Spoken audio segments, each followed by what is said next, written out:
Geometry 1, Chapter 5 Test, Topic 7. You should be able to complete flow proofs and two-column proofs to show that two triangles are congruent. So we have 3 proofs to go through today. This will take a little bit of time, but these are 3 of the most common proofs that show up in assignments and just in Geometry 1 in general. So the first one, given that ray AC bisects angle BAD and AB is congruent to AD, prove that triangle ABC is congruent to triangle ADC. And we have the picture over here, ABC, ADC as the triangles. So I personally prefer to do the flow proofs over the 2 columns. So that's where I'm going to start, as it's my favorite. So the nice thing about flow proofs, when you're trying to prove that 2 triangles are congruent, is that they all have a very similar structure.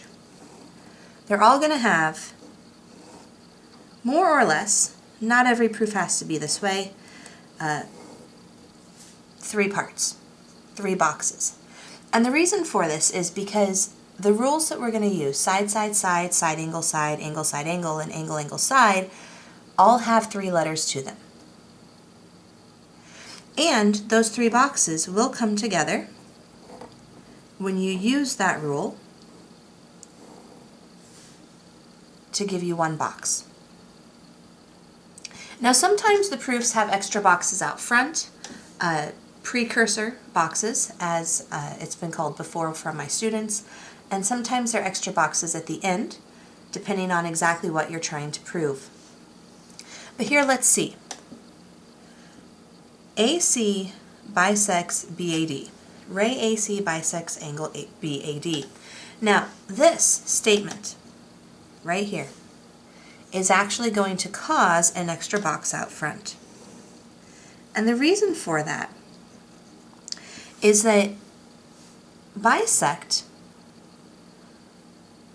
is not an exact thing in this picture. It doesn't allow us to immediately know 2 things are congruent. We have to actually use the fact that it's bisector.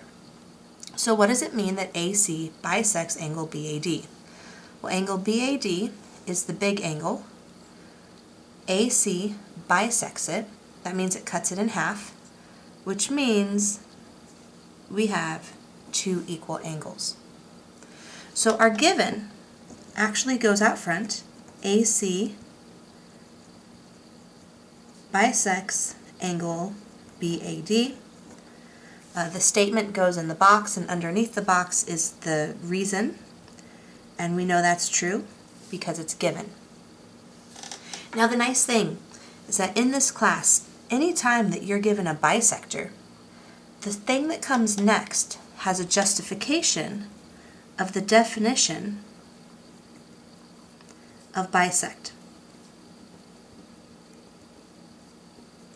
or definition of angle bisector, or definition of bisector, if that's the way it's stated. But AC bisects angle BAD, because of the word bisect here, I know the next one, the justification, has to be the definition of bisect. And the definition of bisectors tells us that these 2 angles are congruent, which means angle BAC is congruent to angle DAC.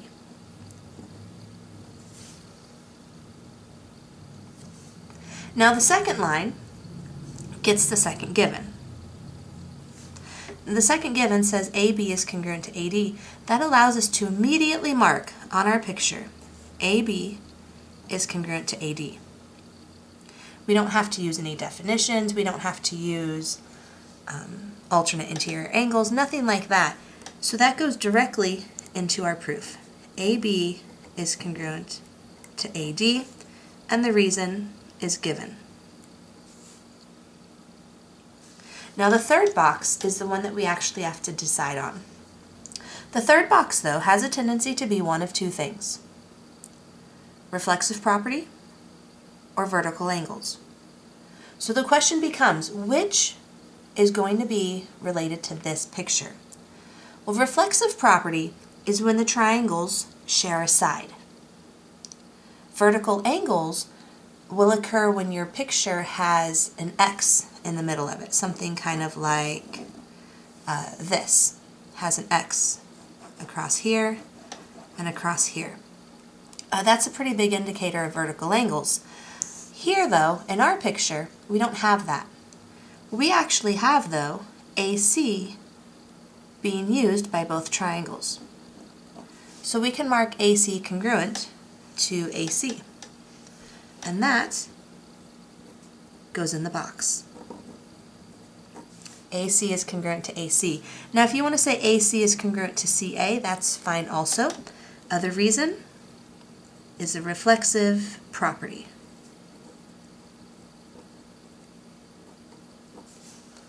Now what we have is we have two angles that are congruent. We have two sides that are congruent and two more sides that are congruent.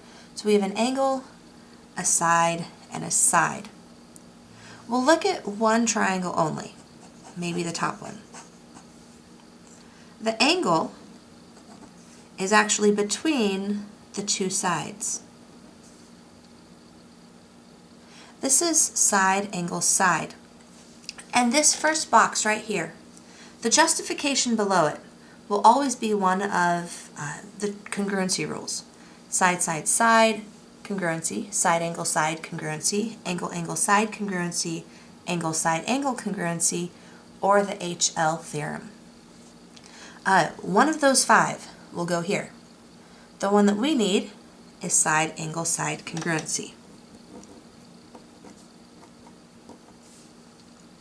This first box is also always going to contain two congruent triangles. Well, look at what we're trying to prove. We're trying to prove that two triangles are congruent. So those are the ones that go in this box. Triangle ABC is congruent to triangle ADC. What you're trying to prove always goes in the last box of the proof, no matter where the last box is. Even if there are 4 more boxes after this, what you're trying to prove always goes in the last box. Just as before, you stop when you get to what you're trying to prove. Notice in this flowchart, the two givens go in different rows. So the first row and the second row each get a given. And the givens are on the leftmost side of each of those rows. So it's on the left box here, and here it's the leftmost box. There's no box further to the left of the given. Third box is either reflexive or vertical. In this case, it's reflexive because the side is shared by the two triangles. Now, if we're going to rewrite this proof as a 2-column proof, you'd have your statement and your reason, just like before. Now, if you've completed the flow proof, or if you understand the flow proof, it's actually fairly easy to make the 2-column proof. This given caused this second box up here. So when we start with our given, AC bisects angle BAD, and the reason is given. Line 1 now causes line 2. Now the arrows aren't part of the 2-column proof, but I like to include them as order to keep track of which lines we've used and which lines come together to create others. So AC bisects angle BAD, just like up here. What that means in our 2-column proof is that angle BAC is congruent to angle DAC. And because of bisect on the first line, our reason is the definition of bisect.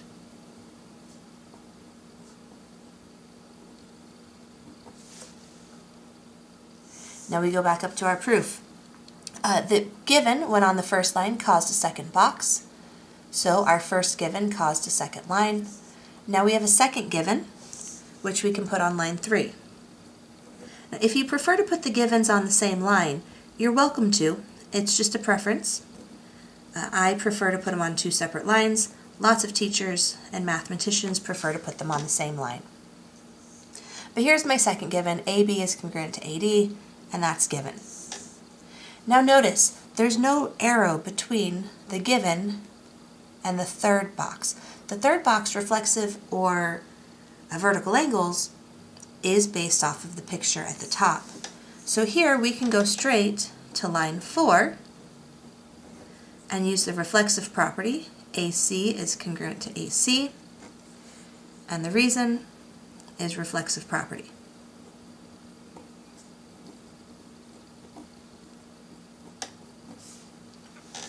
Now notice in our flow proof, the congruent angles, the congruent sides, and the congruent sides all come together to create congruent triangles.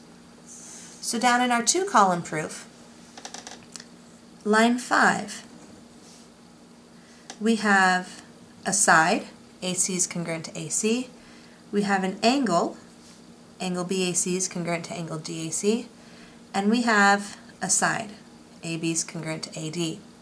And lines 2, 3, and 4 all come together to tell us that triangle ABC is congruent to triangle ADC. And the reason is the side angle side congruency. Now, please note the 2-column proof.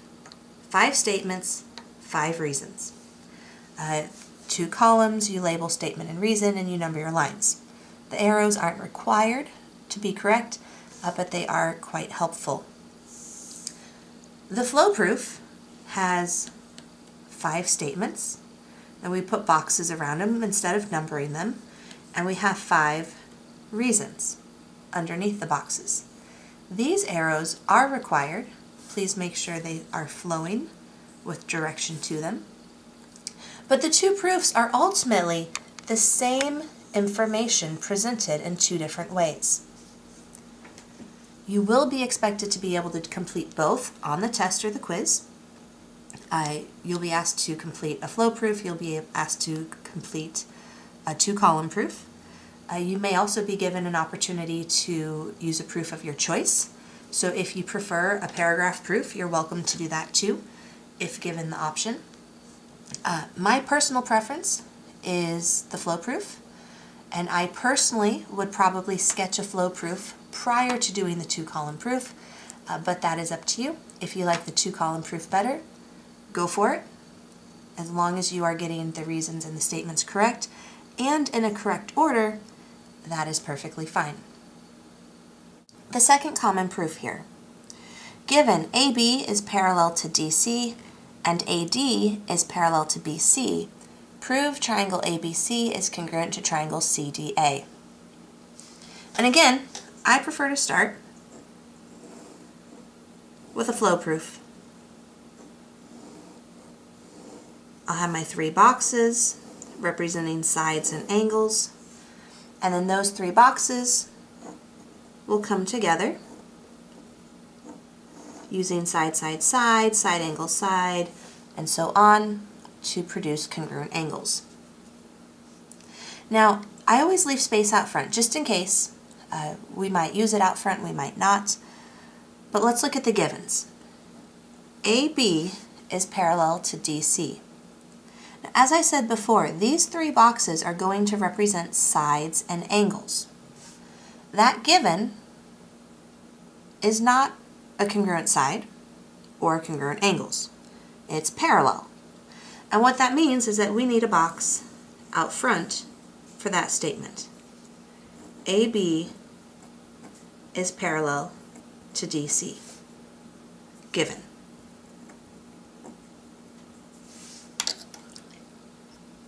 Because we are given parallel lines, the justification for the next box is probably going to be alternate interior angles, AIA. It doesn't have to be, but most of the time the pictures that we encounter in geometry do have alternate interior angles. Next, It could be alternate exterior, it could be corresponding, but it is going to be something from the previous chapters, consecutive interior, alternate exterior, or corresponding angles. So what we have to do is look at the picture. What I suggest you do is you take a marker or colored pen, here I have a green marker, and we trace line AB and we trace line DC. AB and DC. Those are the two lines, two sides that are parallel. Now what we typically want to look for is some sort of Z or N or zigzag that connects AB to DC. Well, right here through the middle is a zigzag.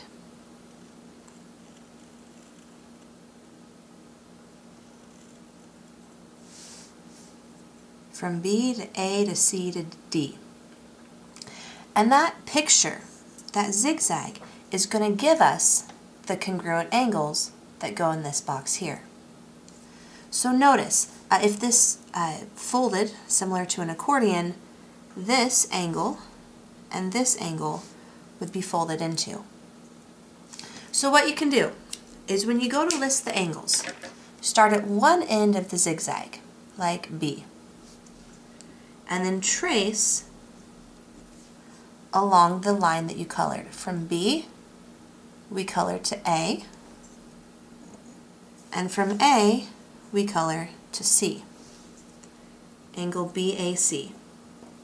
Now what you do is you start at the other end of the zigzag, D, and you trace back the opposite direction. So from D along the zigzag to C,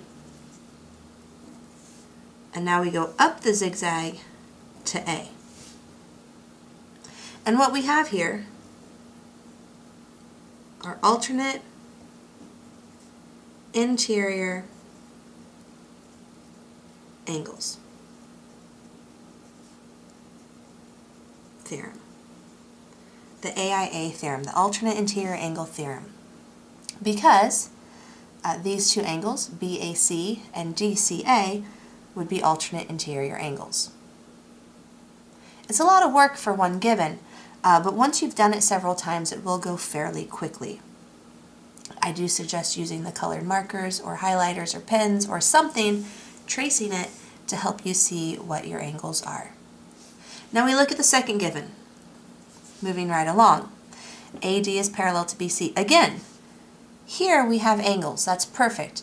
But these two boxes down here need to be sides and angles, and the second given is not a side and it's not an angle, which means we need an extra box out front. AD is parallel to BC, given. And we go back to our picture. AD, this one right here, I've switched colors now, is parallel to BC. So we somehow need to connect now the left side and the right side with a zigzag of some sort, and that's going to be right down the middle. So both zigzags use the middle line, it's just a matter of kind of which direction you use it. And here, if we were to fold that shut as an accordion, our angle would be there and there. So again, we have alternate interior angles theorem, alternate interior angle theorem, AIA, and start at the end of the zigzag. Here, it's D is the end. So angle D, trace a zigzag. A to C is congruent to angle. Go to the opposite end, B, and trace backwards. B, C, A. Perfect. Now, the third box has to be either reflexive or vertical most of the time. So here, Look, do the triangles share a side, or is there an X in the middle of the picture? Well, here they share this middle side. So we can mark the middle side congruent to itself, and using the reflexive property, we can say that AC is congruent to AC. Now you can also say AC is congruent to CA. That's a personal preference. The order is not so important. So we have an angle and a side. So let's focus on one triangle. Oh no, this top one right here. We have the angle, and the side is in the middle. Well, that's angle, side, angle. Congruence. And we can put the letters in essentially whatever order you want. So, except in this particular case, two triangles must go in this box. Don't lose sight of what you're trying to prove. We're trying to prove that two triangles are congruent. The order of what you're trying to prove is the order you must use in this box. In addition to that, why would we spend a bunch of time trying to figure out the order of the letters if the order is already given to us up here in what we're trying to prove? You know that what you're trying to prove has to go in the last box. So put it there. You don't need to think about it quite as much as sometimes we do. What you're proving goes in the last box. Now to turn this into a two-column proof, same sort of thing as before. We have statements, we have reasons. A given can always go first. And here, the given that I would use would be the first given up here. AB is parallel to DC. Now, notice up here in the flow proof, after parallel lines, we used alternate interior angle theorem both times. So I would do the same thing down here. Just as before, I would draw the Z or the N, and I would say angle BAC is congruent to angle DCA by the alternate interior angle theorem. Abbreviating it up just a little bit for time's sake. But so far we've only used one given, so let's use the second given. Now line 1 caused line 2. It was the parallel lines that allowed us to use the alternate interior angles. So when we do it again, AD is parallel to BC. We're going to use alternate interior angles again.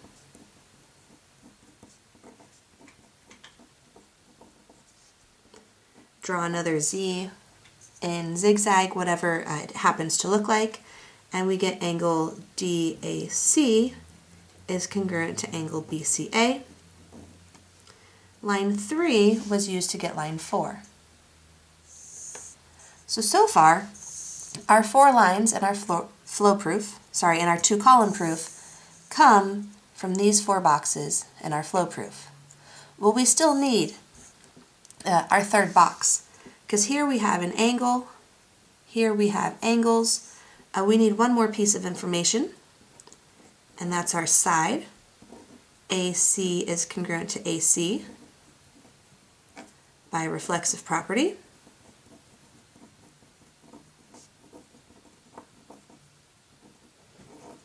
And now we have our angle here, we have our angle here, we have a side.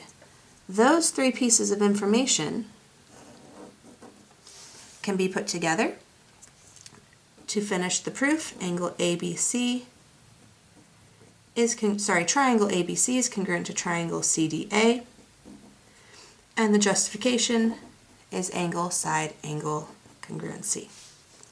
6 statements, 6 reasons. Just like up here, we have 6 boxes. Those are the statements, and the reasons are underneath. The third proof I have for you is this following. Given B is the midpoint of line segment AD, angle E is congruent to angle C, prove triangle ABE is congruent to triangle DBC. So we're just going to do this one as a flow proof because the two-column proof follows very nicely from the flow proof. And again, I prefer the flow proof mostly because in this class, in triangle proofs, we typically start with 3 boxes to represent sides and angles, and they come together to create one box using side, side, side, side, angle, side, and so on. So let's look at the first given first. B is the midpoint of AD. Now these 3 boxes, as I just said, are going to be sides and angles. So congruent pieces, congruent line segments, or congruent angles. B is the midpoint of AD does not say 2 sides are congruent, nor 2 angles. So that means there has to be an extra box out front. B is the midpoint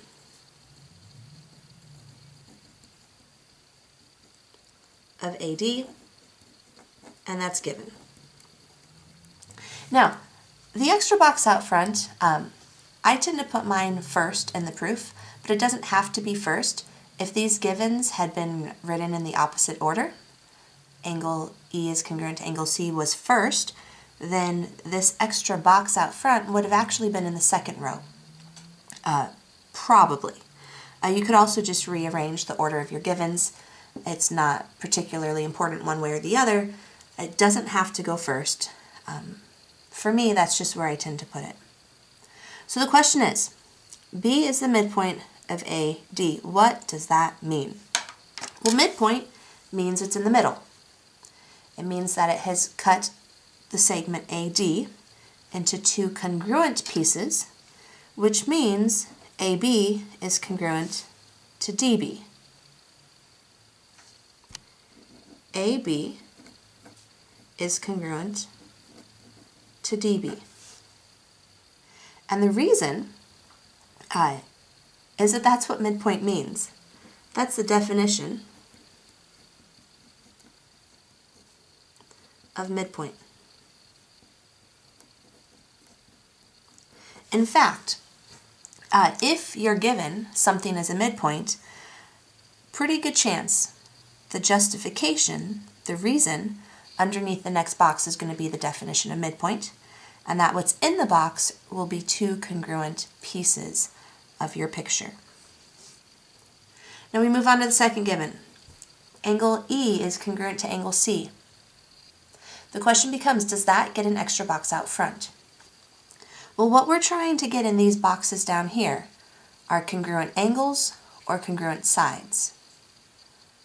This given is 2 congruent angles, angle E and angle C. That doesn't need an extra box. It fits nicely into our proof right here, congruent angles, and the reason is that it's given.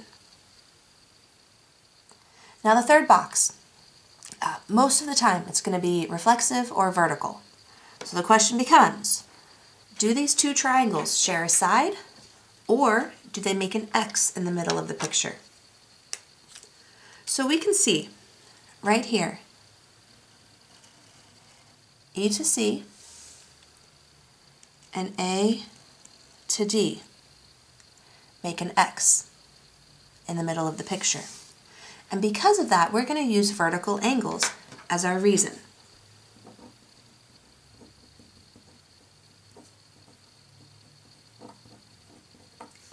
And the vertical angles are the angles created by the X. So we have one on the left side, and we have one on the right side. Those are the angles that we now need to put into this box. So one of the angles is angle ABE, and the other angle is DBC. Now, what if I'd said angle ABE and angle CBD. Well, that would have been okay. As long as the B, the vertex of the angle, is the middle letter, you're okay. So you could have said EBA if you preferred, as long as B is in the middle. The order needing to correspond is more important when you get to the actual triangles. The order matters there. However, look at what we're trying to prove. We're trying to prove two triangles are congruent. This first box has to be two triangles. So the triangles are triangle ABE is congruent to triangle DBC. Now we need to figure out, is it side, side, side, side, angle, angle, angle, angle, side, hypotenuse, leg? Which rule is it?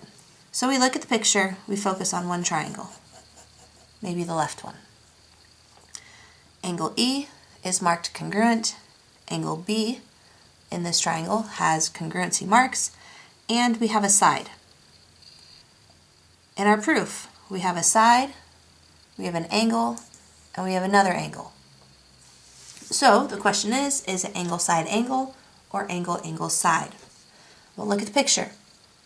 Now, the proof, keep in mind, those three boxes could be rearranged. If you really feel passionate and you want to put vertical angles at the top, you can, as long as these two boxes stay together. The order of these three boxes is insignificant. When you determine the order, you have to look at the picture. Angle, angle, is the side between the angles or not between? Well, between would be from E to B, and that's not the side that's marked. This is angle, angle, side, congruency. Now, if you were to rewrite this as a two-column proof, you would have statements and reasons. You would have, since there are 5 boxes, you would have 5 lines to your proof. The 5 lines would be what is in the box.